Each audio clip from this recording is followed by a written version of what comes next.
When you hear the phrase soft as steel, what do you think of? While the word steel might conjure up images such as massive high-rise buildings, where does the soft part come in? And what exactly does this mean in our work and in our lives?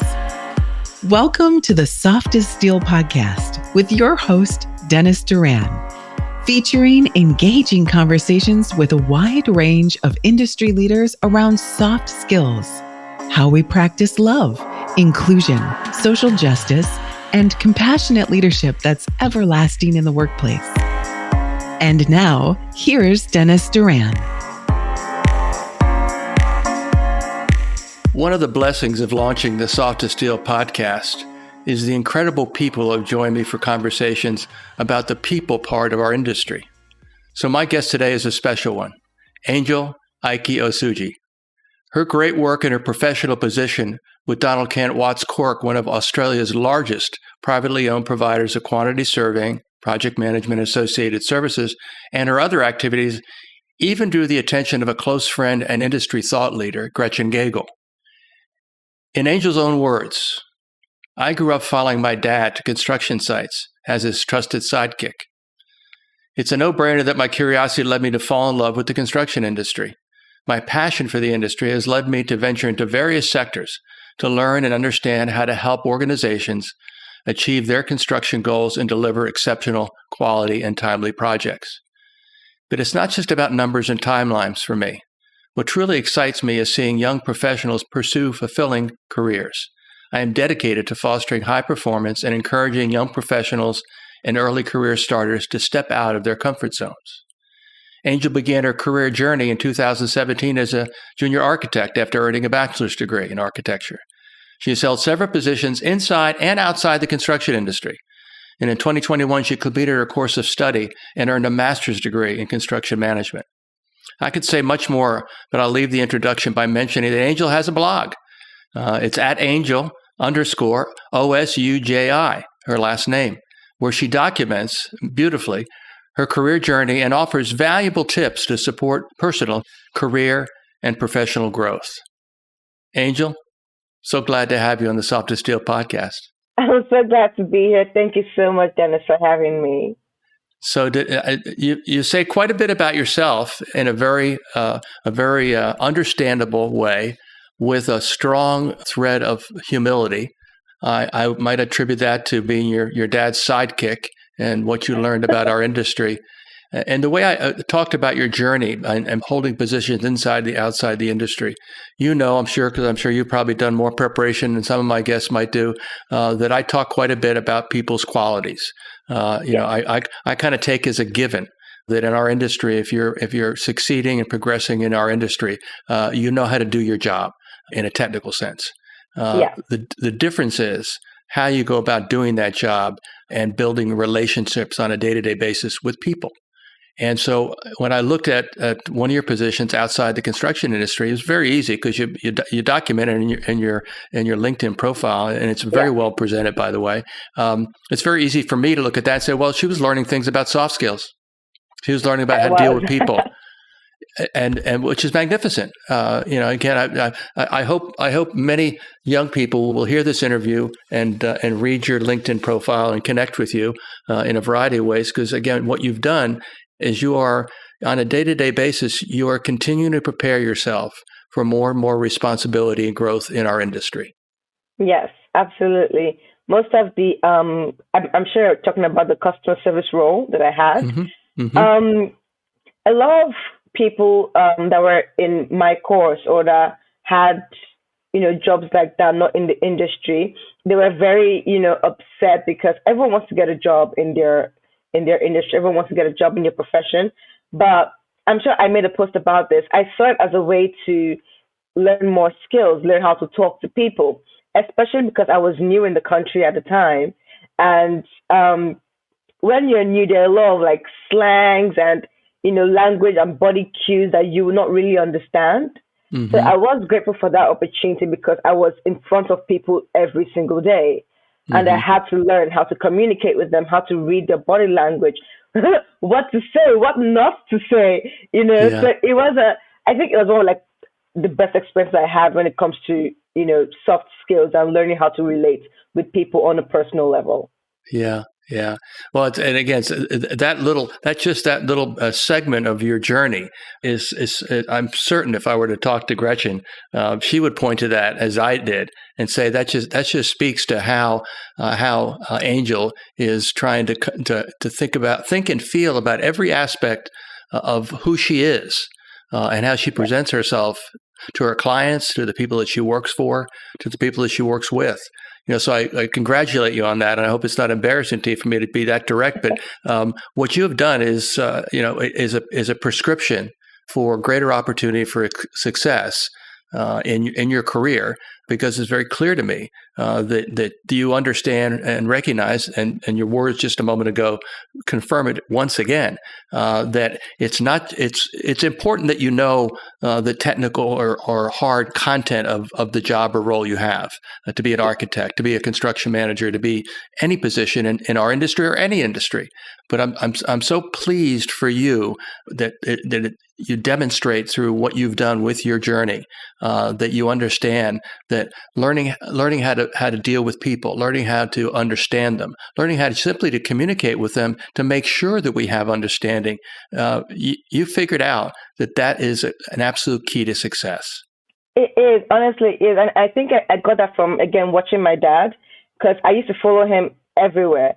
And I would say that he was very technical savvy, but whenever he got to site, he became this entirely different person when he was talking to the contractors and talking to the tradies and the workers. And I really admired that. And I wanted to learn how he could easily, like on any site, he could easily relate to whoever was on site or whoever was working that day. And they were all so comfortable around him. They were all happy that he was there.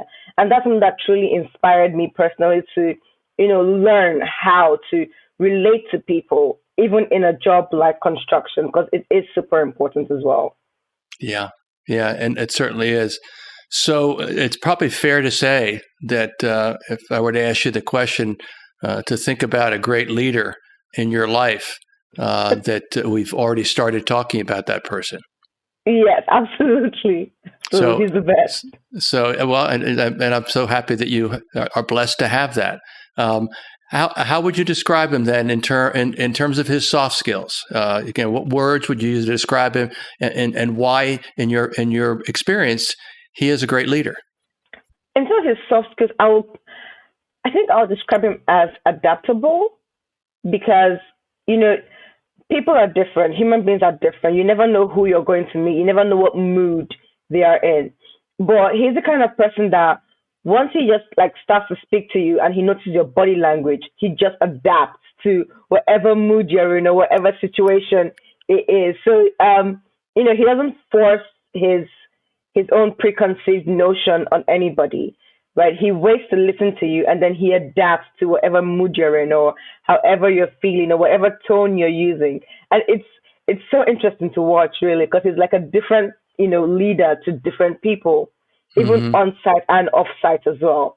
So he's very adaptable in that sense. I think that's the word I would use.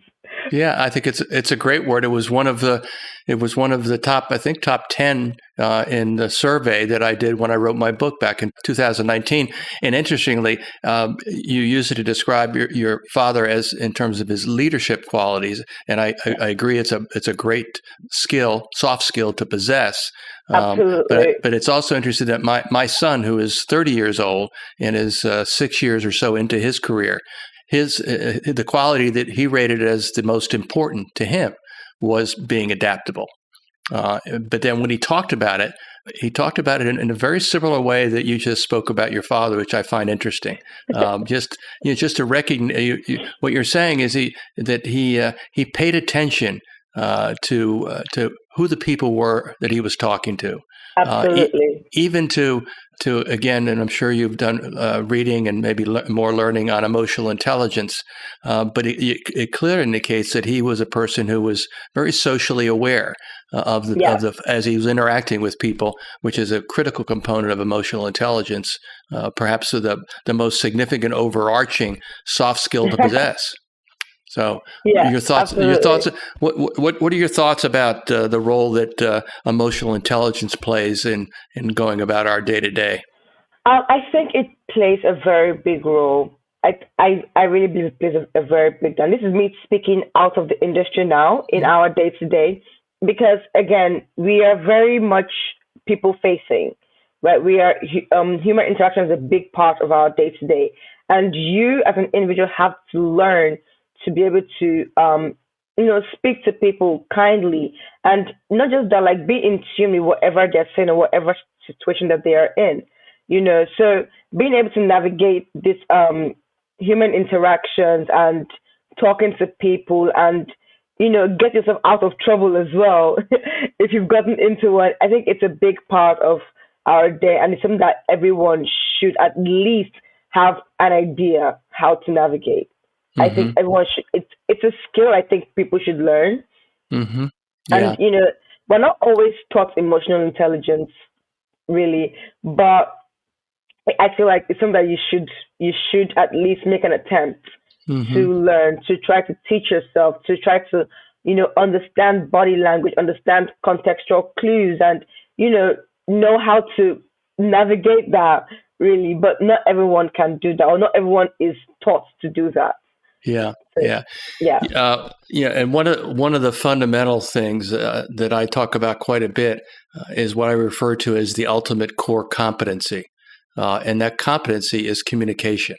The yeah, ability to communicate in using a variety of methods and doing it in a way that provides the opportunity for a mutual understanding, better decision making, better problem solving, and probably again the thing that was the reason that I wrote the book overall, and that is the importance of understanding your qualities as you go hmm, about communicating, because your words and your actions are what other people see and how they come to know you. And if they don't like what they see or what they hear, then they're not going to want to know you. sure. So let's talk about. I'm curious. You went through your college education, your advanced education in both degrees were earned in Australia. My first one was earned in Nigeria. The second one Okay, was in Australia. okay. So the architecture degree was in Nigeria, Yes, it was. and then okay, good. In either of those curriculum, did they have subject matter like communication or things of that nature in their curriculum? Do you remember? No, I don't. I think the closest course module that we probably had was professional practice, Mm-hmm. but even that wasn't communication, but it was just basically like contracts and law and all of that. So there wasn't really any modules dedicated to communication. Maybe whenever we had to like face the jury or give class presentations, Mm-hmm. that's the only time you really had that environment to get better at communicating and presenting. But even then, that wasn't like a Right. formal work or assignment setting. So it Right. doesn't really, yeah. Yeah. And those two, when you're presenting in front of a jury or making a presentation, was part of the feedback that you got from your instructors or professors around not what you presented or spoke about, but how you presented or spoke about it. I mean, I would say that now I do get that feedback because when I was in uni, I was very shy. I was very introverted. Mm-hmm. I had a stutter. I still stutter, but it was worse then. So I wasn't the one to always make the presentations. I could prepare the slides and hand it Mm-hmm. over to whoever feels the boldest to do it. Mm-hmm. So, I didn't really get much feedback then, but now I actively strive to putting myself in front and making Mm-hmm. those presentations and talking to people, things that I normally would not have, done. But Mm-hmm. now as I'm, growing and advancing in my career, I've realized the importance of that, and I realized that that's something that I genuinely want to get better at. So now I Mm-hmm. do get feedback that I communicate very well, which I'm very grateful for. Yes, you do. In fact, until you mentioned that you stuttered, you hadn't stuttered. And as soon as you mention it, you had a little quick stutter, but I didn't pick up on that at all. I think, I mean, I'm enjoying this visit with you in so many ways. Thank you. Yeah. A lot of people say that they won't be able to tell that I was shy or introverted when they meet me, and I'm like, you have no idea. Yeah. No idea who I was. So I guess you would still fundamentally, because we're talking about one aspect of your personality, using things like the Myers-Briggs spectrum, where they talk about introverts versus extroverts. Do you, in that sense, do you still consider yourself to be more of an introvert than not? I know I'm not an extrovert. Mm-hmm. I'm not that. So I think I'm in the middle, but I still lean more to being an introvert, because on my own, I'd rather just be on my own and do my thing. Mm-hmm. But I realized that, I still love talking to people. I enjoy meeting people. I enjoy having conversation. I get tired easily because, that's not my first pick. But I do enjoy talking to people. I enjoy meeting people. I enjoy having conversations and talking about things, just not for a very long period of time. So. Yeah. Well, again, I think what we're talking about is just it's so fundamental to enjoying career progress and success, and recognize and manage yourself around the things that are harder and easier for you. So it's a little bit harder for you, probably even today, to get up in front of an audience of 100 people, but you can do it. And just based on how we're interacting right now, and that's one of the reasons we do the video, even though we're just going to drop this as an audio, because I was told that that's better because people listen to this in their car and do other kinds of things. But it was important to me for us to have this opportunity because as you know, and you demonstrate a very clear and fundamentally sound understanding of the most significant part of communication, which is the visual nonverbal part of it. What your hands are doing, what your eyes are doing, as you talked about it earlier. So you fully understand that, and it's something that as I teach people, even yet today, folks that have 20, 30, even 40 years in the industry, we're talking about communication and what's the most significant aspect or part of the process of communicating, and some of them are actually almost stunned when I inform them that all of the research says that the majority, in some cases, depending on the research, it could be even the vast majority, 65, 70% of the meaning of what goes on between two people in the form of messages going back and forth through conversation, through emails, etc. The meaning, what it feels like to the other party, is because of the visual nonverbal part. Words are important. How they're spoken is important, sure, but it's all the stuff that's going on right here that is a big part of it. Yeah, and you get that. You get it magnificently. And so again, I feel like I'm congratulating you for things that you already know that you should be congratulated for. Thank you. Yeah, well, it's for me, this is a Saturday night special. I don't normally do these on Saturday night, but or a Sunday morning special for you. All right, so wonderful conversation so far, but we're already going to run out of time because I can now think about some of the things we want to talk about. Okay. So let's open the next part of our conversation with the following. You are a young Black female in the construction industry. Oof. Yes, I am. All right. So those are three very interesting words. And I use them only in a descriptive way. You can't argue that you're young. Again, you graduated from your first undergraduate program in 2017. So that would suggest that you are somewhere in your mid to late 20s. Is that accurate? Okay, I don't need to know that. But that's the young part. You are Black. That's a fact. I'm white, and so we'll accept those facts. But lastly, you are a woman, and as we have this conversation, which will be an evergreen conversation, because even though progress is being made, we got a long way to go.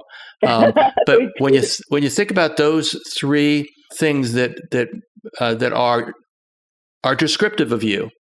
What do they mean in terms of how you view how you're going about building your career in the construction industry? What do those three considerations mean to you?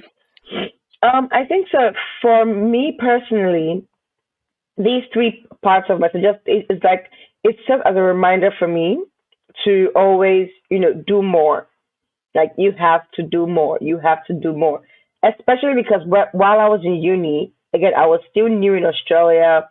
I knew I wanted to be in the construction industry, but I couldn't find anyone that I could talk to about it. I couldn't find anyone I could relate to online. And I was new, so I hadn't built up like the network and connections that my peers had.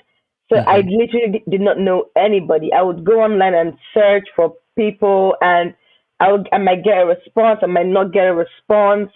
And some people that I met, they were quite helpful, but they weren't immigrants, so they did not understand the specific struggles that I was facing.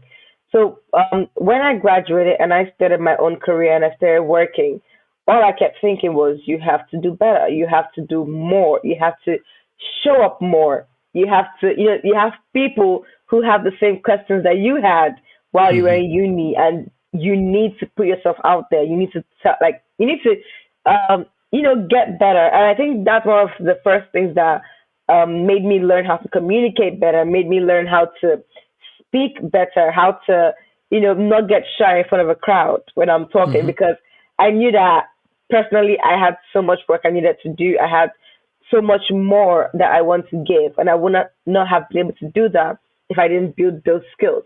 So, being young and being female in the construction industry for me was it's just like a light bulb in my head that just keeps blinking every single time, that you cannot afford to make some certain mistakes. You cannot afford to not show up when you are needed to show up, or even when you're not needed to show up, but you have to show up every single time. You have people who want to come into the industry and they don't know who to ask, or you have immigrants and young Black women as well that want to come into the industry, but they don't know how.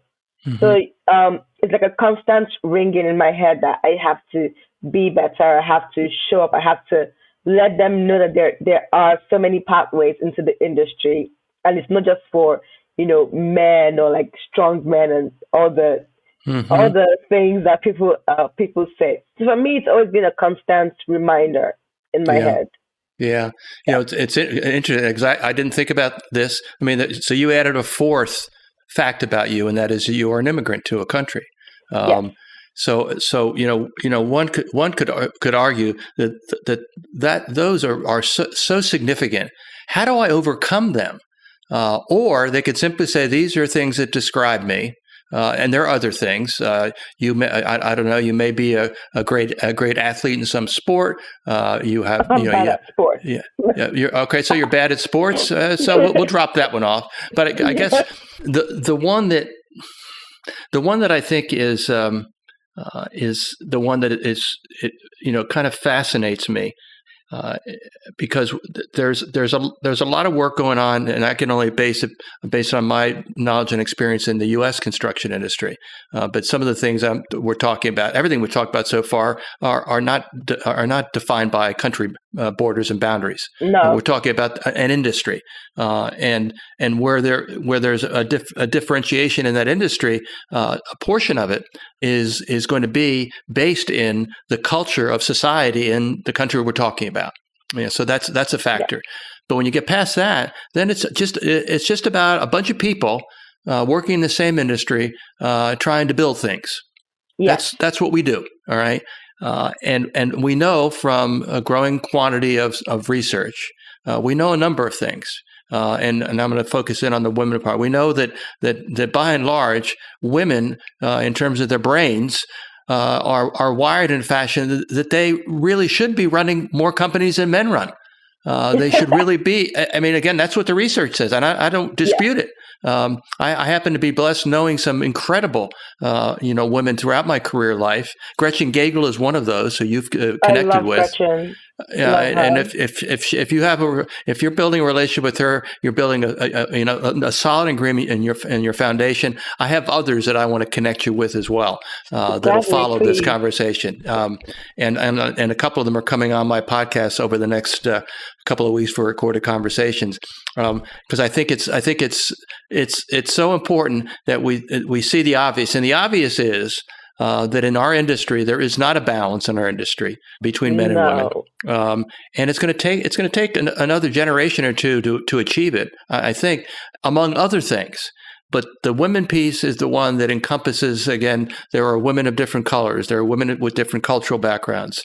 There are different women from different countries. There are women who are immigrants, et cetera, et cetera. So that pulling the pieces under that cover, if you will, is an interesting place to go. And there has been some good progress. The women in the construction industry. I don't remember the exact title. You're a member of a women's related. NAWIC. Yes. NAWIC, okay. I think Gretchen is actively involved in that in Australia as well. But that's a good place for you to be. And there are other places.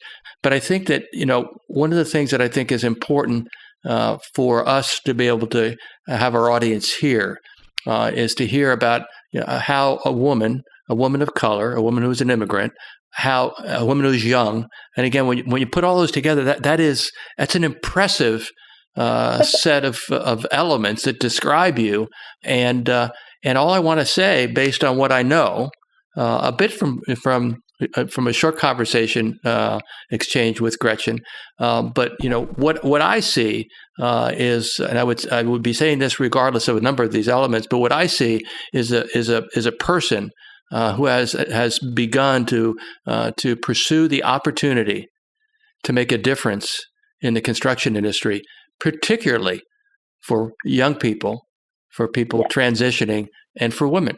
Was that a fair way of describing what the journey you're on? That's pretty spot on. Yeah. Yeah, and you said in your own introduction, you talked about that my curiosity led me to fall in love with the construction industry. Love is a word that I use. I use it in the context of talking about what it means to people, starting with oneself and their relationship with their environment. My mentor is a guy named Steve Farber, who's written a number of books on leadership. And in his first book, he brought a set of phrases into what has become common usage for me. In fact, I say these phrases out loud or share them. In fact, they're in my electronic signature. And the phrases are as follows: do what you love in the service of people who love what you do. Do what you love in the service of people who love what you do. I'm sure that resonates with you because that's what you're all about. I mean, again, tell me if I'm misreading anything that you wrote about yourself and your view of you and the life you've had. I think that's what you're all about. You love what you do, I do. So, Is love a word we should be using in talking about an industry and talking about professional services provided to clients in the industry? Should we be using love in that? I mean, I always believe that everyone should love what they do. You should love what you do. You should have some level of affection for something that you do because, things I really like your career. Your career is something that stays with you for a long time. So even if people aren't there, it still stays with you. And if you're in a career that you don't particularly enjoy, or you have no affection for, or you don't connect with,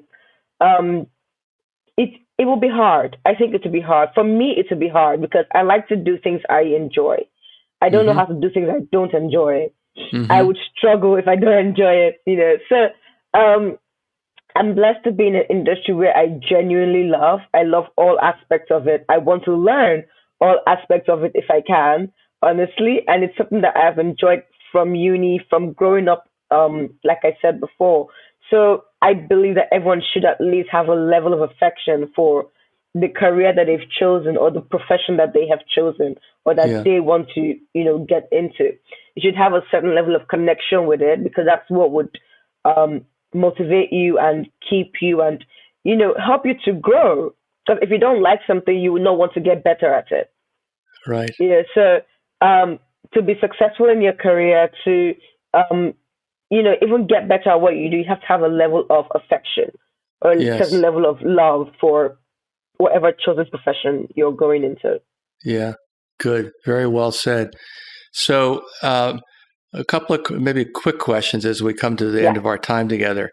And don't give it a lot of thought. This is for the first question. What do you think is the most important quality for a leader to possess? The most important quality, I think empathy.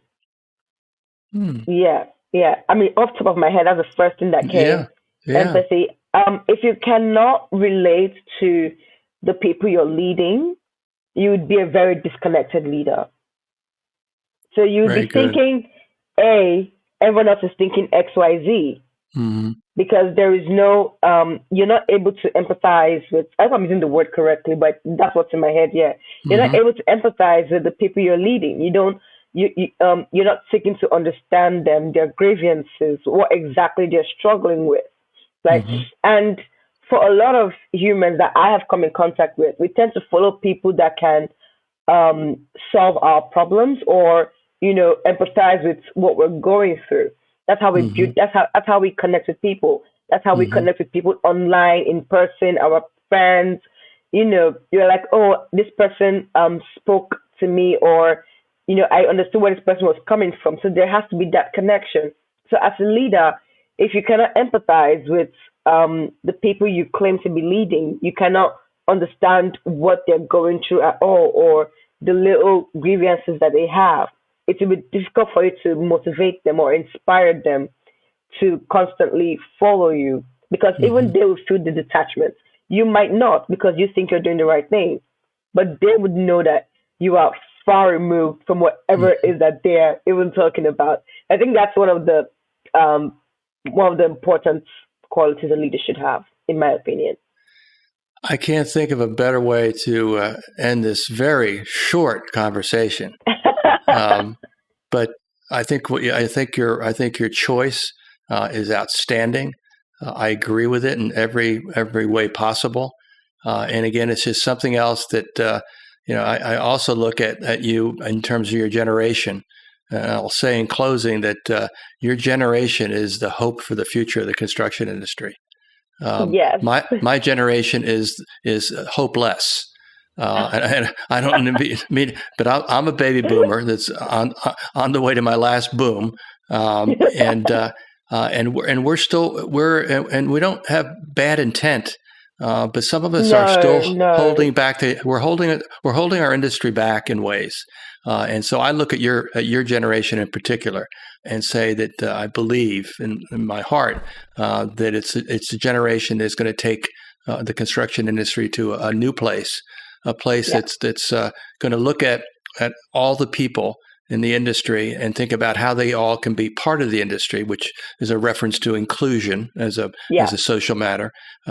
They can treat people fairly, so we don't have to deal with discrimination and bias and all those other harsh realities. And that's what social justice is about. And that they can do that with caring, which is another term that gets around the motivation for a person who wants to empathize, is because they care about the people they lead. I think you have a brilliant and bright future ahead of you. I know that our paths will cross again. And so I want to thank you so much for joining me on the Soft as Steel podcast. Thank you so much for having me. I was so excited to be on this, honestly. So thank you. Well, I hope a lot of people that are in your community in Australia and your professional community have a chance to hear what we talked about, because I'm sure they already think well of you, and this will simply help them understand why they think so well of you. I hope so too. Take care, my friend. All right. Thank you so much for having me, Dennis. You're very welcome. Thanks for joining us today for this episode of the Soft as Steel podcast with your host, Dennis Doran. Dennis is the author of Soft as Steel and a leading speaker and trainer for organizations across many industries and verticals.